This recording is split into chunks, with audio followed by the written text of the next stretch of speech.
और आप हमारी बात को लेने के लिए आए और सरकार तक पहुंचाने के लिए आए हो, इसके लिए आपका बहुत बहुत शुक्रिया। एक बार परिचय के साथ शुरू कर दीजिए। मेरा नाम गुलाम हुसैन है, मैं राजस्थान से हूँ, राजस्थान गौरव सेनानी संघ यूनियन का अध्यक्ष हूँ। और आज हम यहाँ आए हैं अपमान के खिलाफ सम्मान के लिए और अन्याय के खिलाफ न्याय के लिए और शोषण के खिलाफ अपने हक के लिए। इसके लिए हम आए हैं। हमारे साथ जिस देश की फौज गुलाम वो देश आजाद, और जिस देश की फौज आजाद वो देश गुलाम। हमारा देश गुलाम था तब आजाद हिंद फौज थी, और जब देश आजाद हुआ तो हम आजाद हिंद फौज के उत्तराधिकारी हैं, जिन्होंने लाखों कुर्बानियां दे करके इस देश की गुलामी की बेड़ियां काटी। भगत सिंह, राजगुरु, सुखदेव सिंह, इशफाकुल्ला, राम बिस्मिल जैसे हंसते हंसते फांसी के फंदे पे लटक गए। लाखों कुर्बानियों के बाद ये देश आजाद हुआ। हम उनके उत्तराधिकारी होने के नाते डिसिप्लिन के अंतर्गत गुलामी स्वीकार की, लेकिन हमारे अधिकारियों ने हमें ऐसे समझा कि ये तो तुम्हारी विरासत में मिले हुए तुम्हारे जरखेज गुलाम हैं। हमारे अधिकारियों ने कभी हमें पूर्ण रूप से जवान समझा ही नहीं, अपने पावर का दुरुपयोग किया। सेवादारी, एक देश का प्रेमी किसी के घर में झाड़ू पोछा करे, क्या उसकी गरिमा को गवारा हो? क्या वो जिंदा दिली पे प्रहार नहीं है? अपने पावर का दुरुपयोग करते आए हैं। कभी सीधे मुंह से बोले नहीं, असभ्यता का कॉलेज बना दिया। बिना गाली गलौज के अफसरों को रोटी हजम नहीं होती। जवान के लिए कभी सुविधा नहीं रही कि जवान छुट्टी जा रहा है तो उसको रेलवे स्टेशन पे गाड़ी छोड़ के आएगी, आया तो लेके आएगी। लेकिन इनकी परकटी मेम साहबों के लिए इनको गाड़ियां चाहिए। अगर टमाटर की जरूरत पड़ेगी, 50 किलोमीटर जाना पड़े, हरा धनिया और टमाटर अगर उस छोटे बाजार में नहीं है, नसीराबाद जैसे में, तो अजमेर तक गाड़ी दौड़ जाएगी। इन्होंने अपने पावर का दुरुपयोग समझा और हमारी खामोशी को कमजोरी समझा। हम हर जुल्म सहते हैं कि शायद तो ये इनका हो आखिरी सितम। इनको एशियार का में पावर एशियार लिखने का उसका भरपूर दुरुपयोग किया, और उस दुरुपयोग के कारण इन्होंने बस ये समझ लिया कि जवानों को तो हम जितना देंगे उतना ले लेंगे। हमारी खामोशी को कमजोरी समझी, और देरी से जो खामोशी टूटती है वो बहुत खतरनाक होती है। आज ये खामोशी टूट चुकी है, क्योंकि इनकी अपराध, इनकी जो अंदर की जो भावनाएं हैं वो चरम सीमाओं को बाहर निकल गई। आज हमारे सम्मान पे चोट है, हमारे अधिकार पर चोट है। रिटायरमेंट के बाद एक सैनिक आता है, उसकी रीसेटलमेंट की पूर्ण व्यवस्था नहीं। एक 18 साल से 21 साल की उम्र में भर्ती होता है। सेना को यंग रखने के लिए उसकी सर्विस का पीरियड है वो कम रखा गया था, 15 साल का। अगर 60 साल उम्र तक अगर जवान को रखे तो बूढ़ी हो जाए सेना, लड़ाई नहीं लड़ सकती। लंगड़े घोड़ों से और बूढ़े आदमियों से वो नहीं होता है, युद्ध नहीं जीता जाता।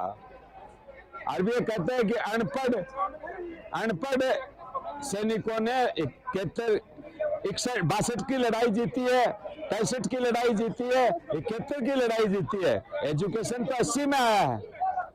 अपने खून से इतिहास लिखा है। 93,000 सैनिक 71 की लड़ाई में पाकिस्तान के बंदी बनाए, जो विश्व का रिकॉर्ड है। ज्यादातर अनपढ़ सैनिक थे, लेकिन इतने पराक्रमी थे, इरादे के इतने मजबूत थे। किसी भी जवान ने, किसी भी सैनिक ने पीठ पे गोली नहीं खाई, सीने पे गोली खाई है। और लड़ाई ये नहीं कि लड़ाई कंटिन्यू 62 से स्टार्ट है। जब से नागालैंड में 62 में उग्रवाद शुरू हो गया था, इस छापामार लड़ाई के अंदर हमारे 90,000 सैनिक शहीद हैं।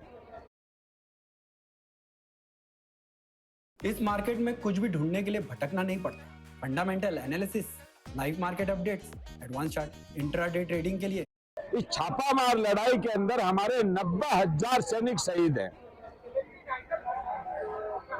और लड़ाई के मिला दिए जाए तो 1 लाख से ऊपर है। अफसर 6,000 शहीद हैं, जवान है वो 99,000 से ऊपर शहीद हैं जवान जेसीओज। अब जवान जेसीओज की एमएसपी पे कम, उसका ये था कि सबसे ज्यादा उसकी डेफिनेशन आर्मी सबसे ज्यादा कष्ट उठाती है, तो सबसे ज्यादा कष्ट कौन उठाता है? जवान जेसीओज। फ्रंट लाइन में चलता है जवान जेसीओज, दुश्मन के सीने पर वार करता है सबसे पहले जवान जेसीओज, दुश्मन का वार अपने सीने पे लेता है जवान जेसीओज। जो बैंकर में सिगड़ी सीख रहे हैं उनको तो 10,000 और 15,000 से ऊपर एमएसपी पे। दूसरा हमारे साथ सिविल के अंदर जवान की 5200 रुपया एमएसपी पे, जबकि एमएसपी पे जवान की ज्यादा होनी चाहिए, ज्यादा नहीं तो बराबर तो हो। अब ग्लेशियर के अंदर क्लोथिंग एक जैसा मिलना चाहिए, क्यों उसको ज्यादा सर्दी लगती है क्या? फ्रंट बर्फीली हवाओं में तो जवान खड़ा रहता है। अलाउंसेज में भेदभाव, इनका पढ़े लिखे हैं तो पहले से इनको बेसिक पे ज्यादा दिए, तो बेसिक पे पे डीए ज्यादा है, रेजिडेंसी अच्छी है, आने जाने के लिए गाड़ी है, बैठने के लिए ऑफिस है। ग्राउंड पे क्रियाविद तो हर काम को जवान जेसीओ जी करते हैं ना, अमली जामा तो वही पहनाते हैं, तो वो कलम का दे रहे हैं। आपको जलन हो रही है? हमें जलन नहीं है, हमारे साथ भेदभाव क्यों? भेदभाव क्यों?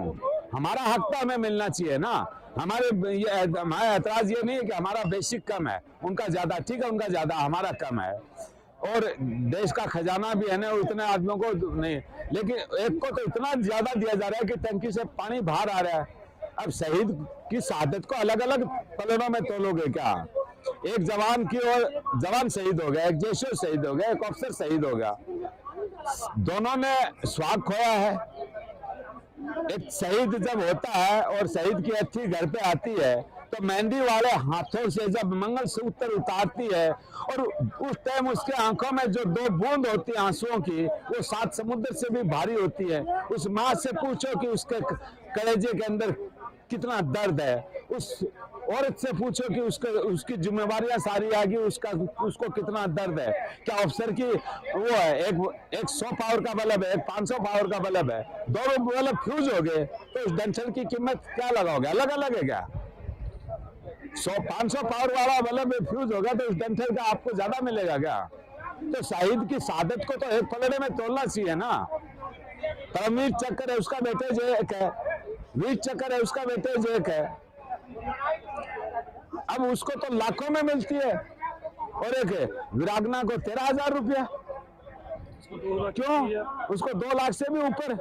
तो आप सरकार से क्या चाह रहे हैं? हम चाह रहे हैं कि शहीद की शहादत को एक पलड़े में तोला जाए, अलाउंसेज सबके एक समान हो, एमएसपी बराबर उसमें अलाउंसेज में आ गया।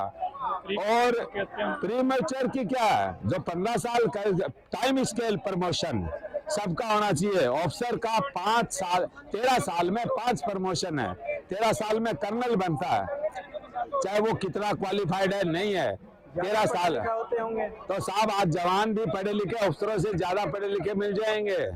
अब कलेक्टर जिले में एक बनना है और 500 आदमी क्वालिटी रखते हैं तो बनेगा तो एक ही ना, तो वो अलग बात है, लेकिन उसका भी तो हक अधिकार है। वो इस देश के सीमाओं के लिए लड़ता है, कोई अपने खेत के लिए नहीं लड़ता, कोई स्टेट के लिए नहीं लड़ता है।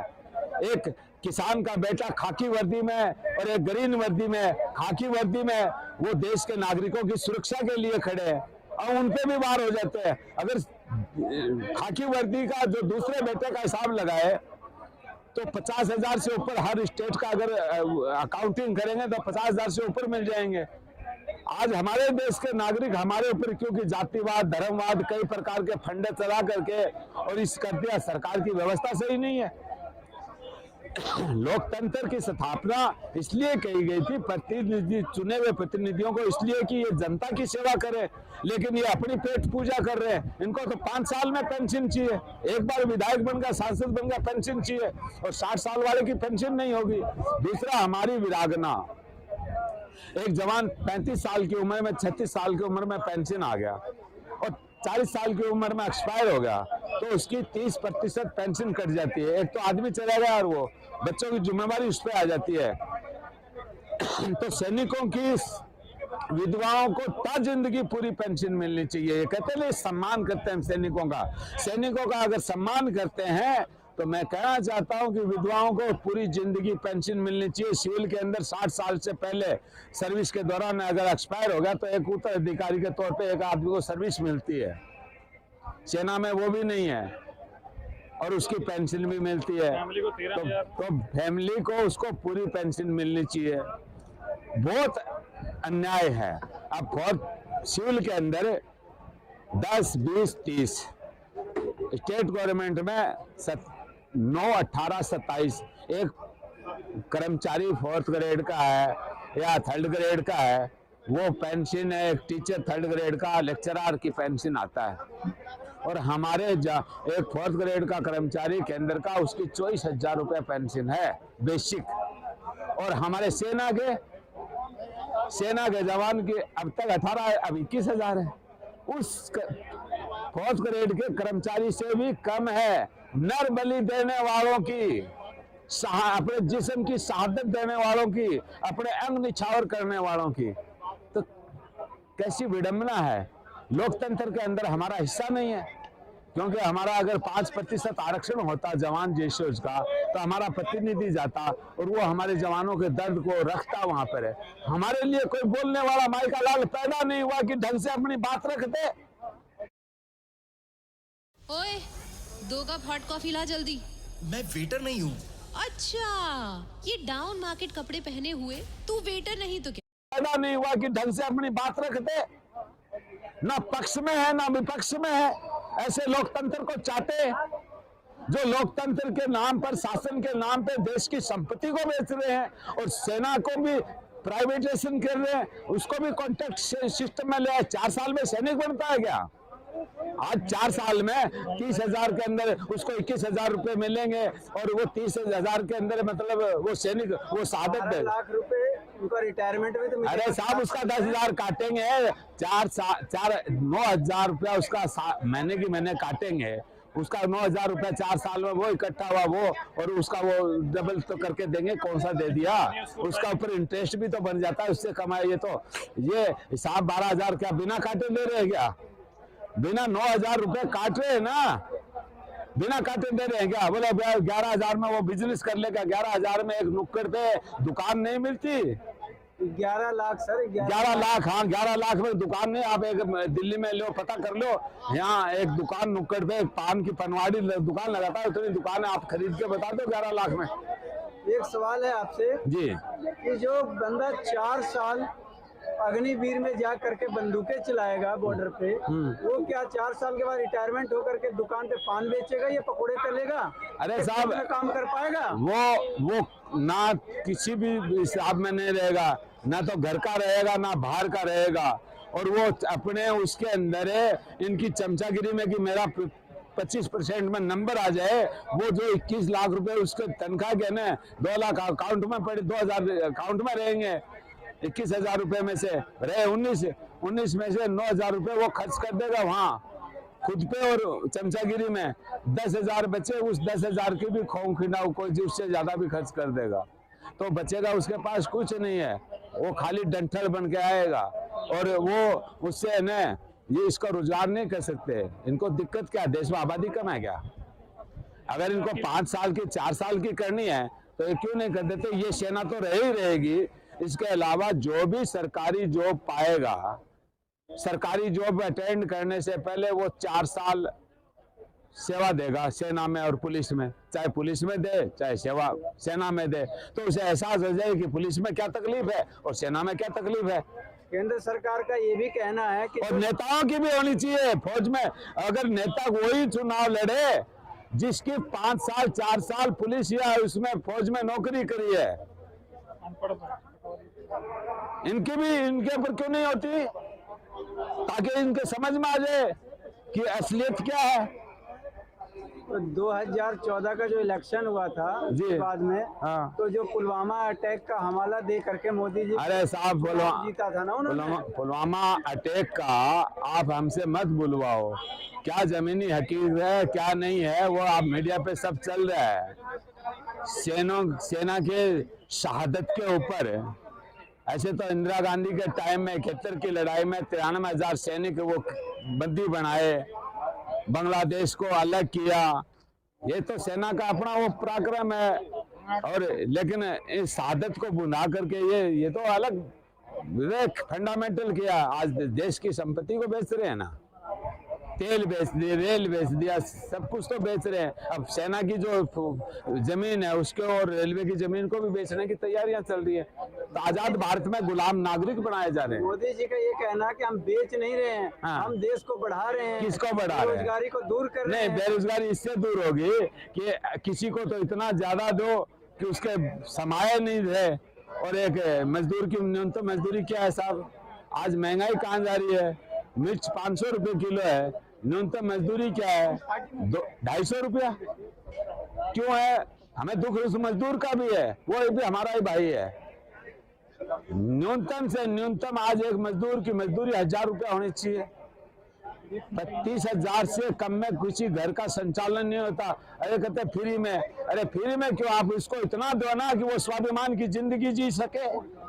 स्वाभिमान कहाँ आज स्वाभिमान तो पैरों में रौंदा जा रहा है। मुफ्त का खाएगा, मुफ्त के नाम पर। हालांकि मुफ्त का ये सरकार खेती नहीं करती है, मुफ्त किसका है, वो मजदूरों का, उन्हीं का ही है। एक तरफ है डाल रहे, दूसरी तरफ निकाल रहे।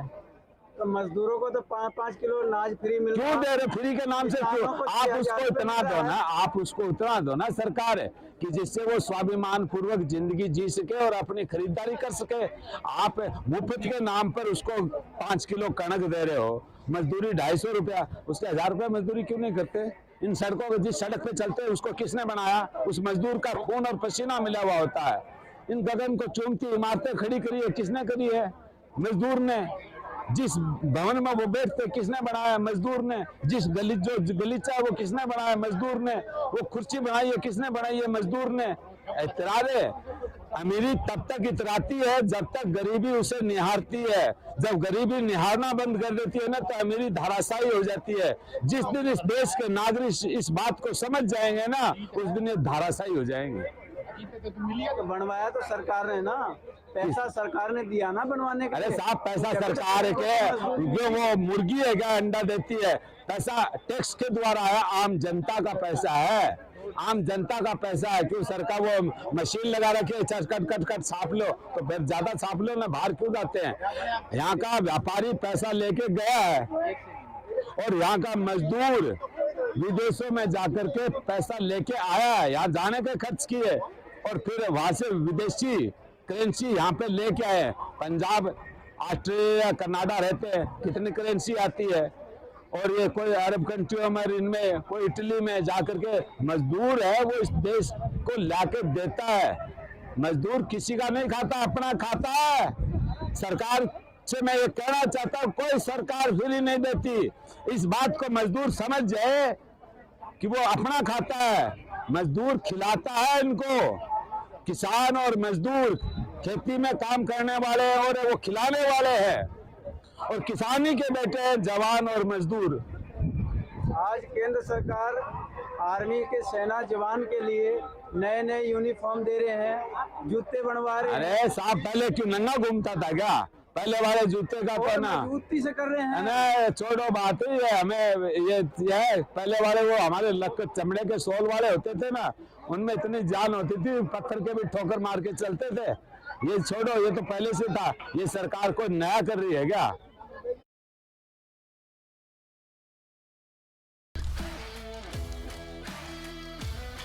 इस लीग के लिए हो जाओ तैयार। छोड़ो, ये तो पहले से था। ये सरकार को नया कर रही है क्या? हमें ईवीएम मशीन का डाटा समझ रखा है। हम आंखों में आंखें देख डाल के बात करने वाले हैं, पलक झपका के बात करने वाले नहीं है। जमीनी हकीकत को उठा के बात करेंगे, हवाई में नहीं, हवा के अंदर तीर मारने वाले नहीं है। जो पुलवामा अटैक हुआ था उसके अंदर जो है 72-73 जवान शहीद हुए थे, उनको जो है कि अच्छा मुआवजा दिया है हमारे। अरे साहब, शहीदों की गरिमा की कहाँ कदर है। खिलाड़ी का या इन नेताओं का तो कोई चड्डी बेच दे तो उसके भी लाखों रुपए देने शुरू कर दे, और शहीदों की तो खून में भीगी हुई वर्दी कचरे में पड़ी मिलती है। सिर्फ शहीद को तो यहाँ तक ही नवाजा जाता है जब तक उसका दाह संस्कार नहीं होता। अर्थी लेकर के जाते हैं तब नारा लगाते हैं कि शहीद जब तक सूरज चांद रहेगा तब तक तेरा नाम रहेगा, और उसकी खून की वर्दी कोई व्यापारी खरीदने वाला है क्या? कि भी खरीदी है वो तो कचरे के डब्बे में मिलती है, और इनके तो चड्डी और बनियान और इनकी वर्दी की भी बोली लगती है।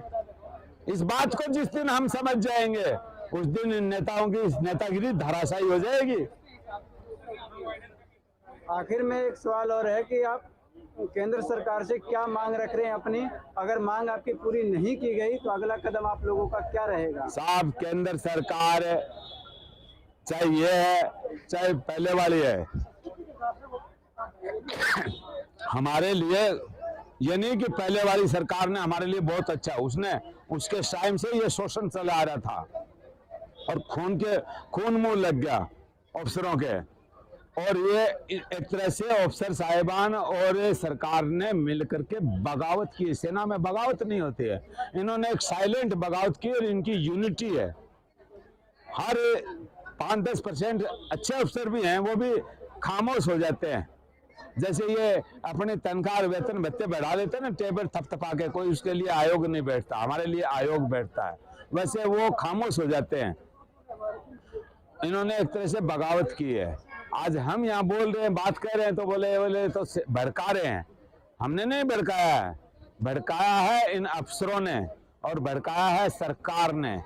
सरकार ने आंखें नहीं खोली, सिर्फ अफसरों तक ही।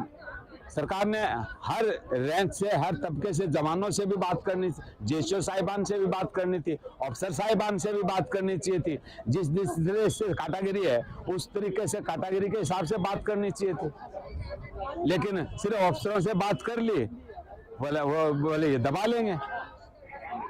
तो ऐसा थोड़ी होता है, ये नुमाइंदे वोट नहीं लेते क्या? उस टाइम तो अफसरों से वोट ले लेते। वोट तो हर सरकार को, सरकारें बनती रहती हैं, बिगड़ती रहती हैं। ये मैं तमाम नेताओं को ये कहना चाहता हूं कि अपने आंखें खोल लें, नेतागिरी ढंग से करें। आजाद भारत को गुलाम बनाने की जरूरत नहीं है, गुलाम नहीं बनेगा देश। अपने हक अधिकार को सब समझते हैं। ये जातिवाद और धर्मवाद में बांट करके, लोगों को खंड खंड में बांट करके जिस तरीके से ये कर रहे हैं ना, ये नहीं चलेगा। और ये हर पार्टी के अंदर है ये नासूर, हर पार्टी में, एक पार्टी में नहीं, हर पार्टी में। पूर्व सैनिकों की नाराजगी 2024 में क्या तो सरकार गिराने का काम करेगी? हाँ, मैं सरकार बनाने का काम करेंगे। सरकार चाहे कोई भी बने, कोई भी बने। पूर्व सैनिक राष्ट्रीय एकता, सांप्रदायिक स्वाद और अपने स्वाभिमान के लिए, अन्याय के खिलाफ न्याय के लिए, किसी मजदूर के साथ भी अगर गलत होगा तो हम उसके साथ भी खड़े होंगे। हम खुद सरकार बनाने की कोशिश करेंगे। यानी आप अब हम राजनीति में आएंगे, राजनीति में जवान आएंगे? बिल्कुल आएंगे। लोकतंत्र हमारे ही पूर्वजों की शहादत से मिला है। हम रिटायर कर्मचारियों को, पुलिस के जवानों को, रिटायर है और है, उनको सबको एकजुट करेंगे। अगर इसके अंदर सबसे ज्यादा शहादत है ना, बेल्ट की नौकरी करने वालों की।